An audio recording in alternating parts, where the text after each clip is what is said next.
right, everyone, this is Mr. Mennel. He is going to show you the cuts that you're going to do with your carrots today, all right? Here are our final knife cuts. We've got 1, 2, 3, 4, 5, 6 from one carrot, and these are all of our leftovers. We're gonna use it all for some dish we're gonna cook later. This is a julienne right here, nice fine, turned into a much finer chopped brunoise. This is our bâtonnet, and we chopped the bâtonnet into nice little square pieces, chopped.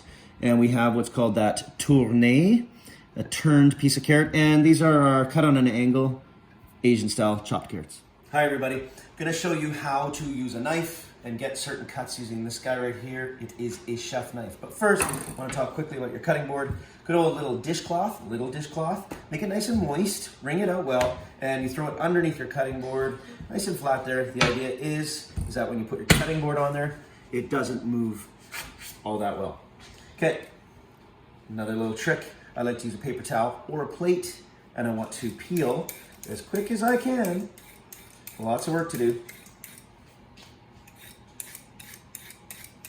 I peel onto this paper towel because all I simply need to do is remove that paper towel to my compost. So I've got one carrot here, and I'm gonna make 5 different cuts I'm gonna show you today. I'm gonna take this end of the carrot, the narrower end here, and I wanna cut something that's gonna be about 4 to 5 centimeters long. Got my paring knife, I'm just doing that. Gonna set that aside for later. And this one here, I'm gonna turn a good 5 centimeter long piece. We're gonna do something called a julienne, and it is about the same length, about 5 centimeters of carrot there. So what I do is I just cut that end off with my chef knife. And now, this is a roly-poly piece of vegetable, carrot. I wanna make a nice, beautiful, straight edge. And if you look on right here, what I'm doing is my knife line, trying to get a nice parallel piece, and I'm gonna go straight down. Try that one more time, straight down. I'm gonna cut that cut edge down, nice flat surface. It's not so roly-poly anymore. Now what I wanna show you is how I'm holding my fingers here on my carrot and my thumb.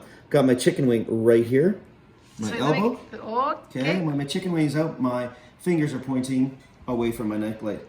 When I turn my chicken wing out, my fingers point to my knife blade. That middle finger is my guiding light. This one right here, it is just in front of this finger and this finger. Thumb is behind. Now what I want to do is I want to, what's called square up this carrot. Could be a piece of zucchini, could be a potato. This is 90 degrees to the cutting board. Boom. So I've turned that carrot onto that cut side. Now I'm gonna square this side up. When I mean square, I'm making a perfect box, rectangle. Again, middle finger, my guiding light is the one. I gotta go straight down. Favorite move in the kitchen, boom. And again, I wanna take the round edge off of the carrot, so I make a straight, perfect rectangle. And if you look at that, straight on, it's got nice square edges for the most part. Now I'm gonna look at the ends. I'm gonna drop the carrot end straight down, 90 degrees to the cutting board. Same with this one, 90 degrees to the cutting board. Now I've got a nice rectangle to work with. We're gonna make something called a julienne. And a julienne is 2 millimeters by 2 millimeter matchsticks. Straight down. I'm gonna make these little sheets that are 2 millimeters thick. And I'm gonna make them smaller into something that resembles a matchstick. Oh, that fell over. So when you're at that point, nice, narrow, hard to hold on to. Move your hand up so your bridge, move the baby. Okay. Yeah, I got it. Okay. I've got my fingers on the cutting board here to stabilize my whole hand. I'm looking down the whole length of the carrot. Boom, boom. But you're bridging it. You're bridging it. I like to say that. Yeah, that's a bridge.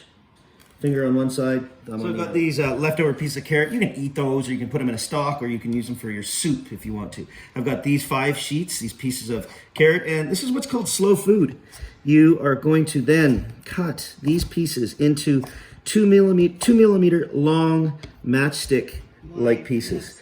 Nice and square, nice and perfect as you can. And what I'm doing is, I'm not rocking and rolling like this. I am dropping down my knife. I'm chopping. And here we are, ba-doom, ba-doom, ba-doom. 2 millimeters. Being careful to make sure these are all the same width. Why do I do this? Well, because you got some dishes like really fancy appetizers in a nice high-end restaurant, or you've got a nice salad in which you want to make this as a garnish, and you get rid of that little piece. It's not quite a square flat piece here, so boom, boom, boom, boom, Boom, there it is. These are called julienne.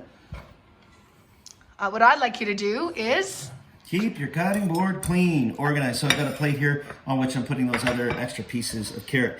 And then take your carrots, make little piles.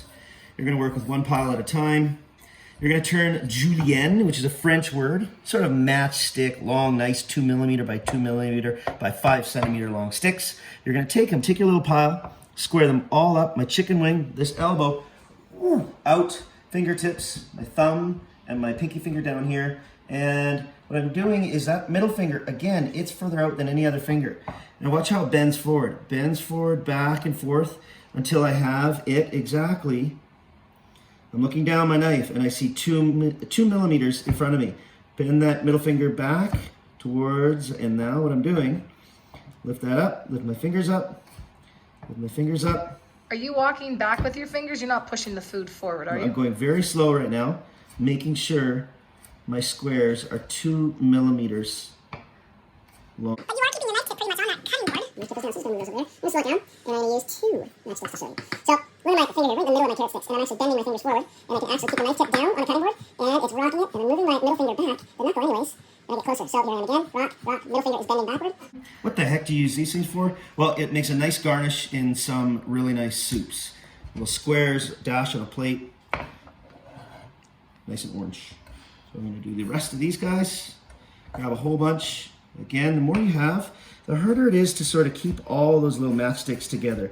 I do 1, 2, 3 cuts, take my fingers out, move my fingers back. 1, 2, 3 cuts, and very carefully as I get to the end, working slowly, because attention to detail here is if you're comfortable with your knife, you can really sort of open it up and make these squares quickly. Chop, chop. So a couple more cuts I want to show you. I'm going to take what's left of this one carrot. I'm just going to cut this more or less in half. Okay, I'm going to take the end off and put my stuff away on the side. This guy I'm going to save for later. I'm going to show you a nice cut there. But this one the here. The thinner one. Yep. And this is the big, bigger one. fat, chunky thing here. What I want to turn this is, it's called bâtonnets. And a bâtonnet is essentially a French fry. It's about 1 centimeter by 1 centimeter square long, French fry long pieces of carrot we're going to do here. Again, roly-poly. It's kind of dangerous if you try to go without your hand stabilizing that. So you got to use this other hand. It works just as much as the knife hand. Again, fingers here, down, nails pointed backward towards my thumb. Chicken wing out. Not like this, not like that. You don't want to do that. You need to feel your fingers on top of that carrot. My thumb is behind. This carrot is not moving. Take my knife, and this is tricky to do for some, to go actually straight down. Sometimes your knife wants to like go off to the side like that. But the idea is it's a perfect 90-degree angle with the cutting board. Just like that. Turn this down. Again, that is the most inside part of the carrot. It rounds out right here. So I want to grab it right about there, because what I'm trying to do is straight down. I'm trying to make a perfect square. And if you have to, you can always sort of carve this a little bit, shave it if you have to. Boom. What I've got now is my squared off piece of carrot. You'll notice I've got some round edges right there. That's okay. But what I want you to do is realize that these now, just like the juliennes we did into very thin little pieces, we're going to make 1 centimeter pieces that go straight down. And again, another 1 centimeter straight down. And I kind of eyeballed this and anticipated having 3 pieces of equal width. I take this one at a time, and now 5 centimeters long from one end to the other. I'm going 1 centimeter wide. 1, 2, and yeah, you know what? We are going to waste this one a little bit. Take this carrot, find the nicest looking edge, and cut it 1 centimeter thick. This, again, for your soup stock, I've got bâtonnets, these are called, a French word, and they're used for all kinds of different dishes. You can steam these carrots, mix them with butter, garlic, white wine. Boom, 1 centimeter bâtonnet. Here you can take 1 bâtonnet, and you're going to do another knife cut. This bâtonnet being a knife cut. Now we're going to do another knife cut called a diced carrot. 2 ways of doing it. You could chop down. A knife blade comes up completely off the cutting board. Chop, chopping sound. And you want to try to get 1 centimeter square pieces. That's not 1 centimeter square. If I was going to chefing school, I'd lose marks with that one. So I'm going to put that aside. Got these nice squares. Hey, if you want to get all risky and show your chefy pants off, I want you to keep the knife tip down again. And what we do is knife tip stays down, and my knife is moving along the cutting board. I'm gonna keep that 1 centimeter. This little piece here, not 1 centimeter, not perfect, not good enough. 2 pieces at a time. Boom, boom, boom, boom. 1 centimeter. You can get better as you use a knife more and more. Don't worry about speed. We want quality. Boom, boom, boom. It's called cutting the carrot on the bias. And what you do is you cut on an angle. And I'm going like this, chopping, again, 2 millimeters by 2 millimeters. You keep going and you get these nice pieces that look like that. And you see them in chow mein, stir-fried dishes all the time, Chinese restaurants. What I want you guys to do is I actually want you to cut your carrot in half. Before you do this. Before you chop on the bias. And now, because you got more carrot to work with, I want you to take this carrot and I want you to really, because the carrot is much more stable when you cut it in half and it's got a flat cut surface, it's much more stable to cut on an angle. Can you just pause and I just want to show everyone the way you're holding on to your blade. Can you show everyone? Yep. So you've got, you're pinching your blade. Coming up, look at it. Oh, yeah, yeah, Okay, yeah. when you hold a knife, chef knife, in the middle like this, one finger on one side, the thumb on the other, it should feel balanced somewhere in the middle there. And they're built to actually, a lot of them, you can put your thumb there, your finger there, 3 fingers holding that blade, that handle right here. And you don't have to squeeze anything too hard, but it should be comfortable. Yeah. All right, this knife cut is called a tourné. In French, they say tourner. It means to turn. And what I'm going to do is I'm going to turn, just like I'm whittling wood by the campfire. The paring knife you want to use is not this one. The paring knife that you normally would use has a great big curve in it, like a crescent moon. But this is all I've got in my kitchen right now. So I take this piece of carrot, which is 1.5 inches long, and I hold it. And yes, I'm going to cut towards myself.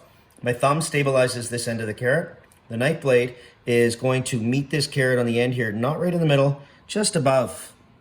And what I'm doing is I'm going to come from one end to the center, high, and then back to the other end towards my thumb. And I've got this edge cut here. And I go right over to the other side and turn it 90 degrees that way. So I'm going to cut 4 sides, going from that end, deeper, and now getting close to the middle, kind of higher, and then I descend again towards my thumb there. Turn it to the other side. Starting low, going high, coming down, back this side deep. And it seems kind of weird, and why would you do this? But if you go to some fancy restaurants and you're paying a good $100 for a really nice meal, appetizer, bottle of wine, and dessert, you'll often find carrots and all kinds of other vegetables turned this way. So now I've got 4 sides that have been starting low, up high to the center, down low to the other end. I'm going to turn this around now and work this other side. So now I've got 1, 2, 3, 4 corners that haven't been cut as well. I take those corners and I'm going to go again in the center, down. I'm starting low and I'm coming up high as I come to the middle.